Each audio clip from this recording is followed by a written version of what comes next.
Hayung bai gwdaljak rail station ana thangwi tongo agartala rail station kwbangma train no dati chengsajaknai agartalao kaisani yagulo tei kaisa express train kwrwngwi tongo agartala bai chengsajaknai vistadome jana stabdi kalkata express high train rogbo abo haino rogno twiwi kwrak salo kokthum panda khwlai railway bedek asalo agartala jiribam route ni hamsamung ferang chati rogno twiwi rogno saklai kokthum pandao salgwra railway tang bedek ni bkhakti kokthum panda मंजर का manager JS लारका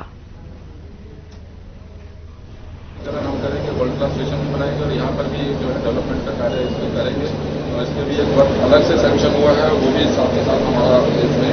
प्रयास रहेगा कि यहाँ पर भी हम जो है गुड्स यहाँ पे हैंडल कर सकें अगरतला स्टेशन पर। साथ के साथ हमारा जिरनिया स्टेशन है जो कि वर्तमान में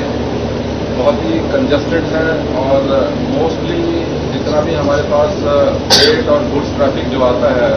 त्रिपुरा स्टेशन के लिए वो जिरनिया में आता है। तो जिरनिया में हमारा एक साल में तकरीबन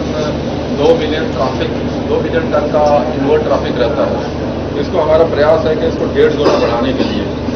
और ये हमारे राज्य के लिए बहुत बड़ी उपलब्धि होगी क्योंकि यहाँ की रॉ मटेरियल्स, स्टोन चिप्स, खाद्य पदार्थ, एसेंशियल कमोडिटी और इवन एक्सपोर्ट इंपोर्ट बांग्लादेश के माध्यम से भी जो है जिरनिया एक बहुत इंपॉर्टेंट एक स्टेशन है। तो इसको हम इसकी कैपेसिटी जो है 1.5 गुना बढ़ाने के लिए भी इसका एक हमारा वर्क सैंक्शन हो गया है, उससे ही हम जल्दी से कार्य करेंगे और मुझे उम्मीद है कि ये भी हमारे राज्य सरकार के लिए मील का पत्थर साबित होगा।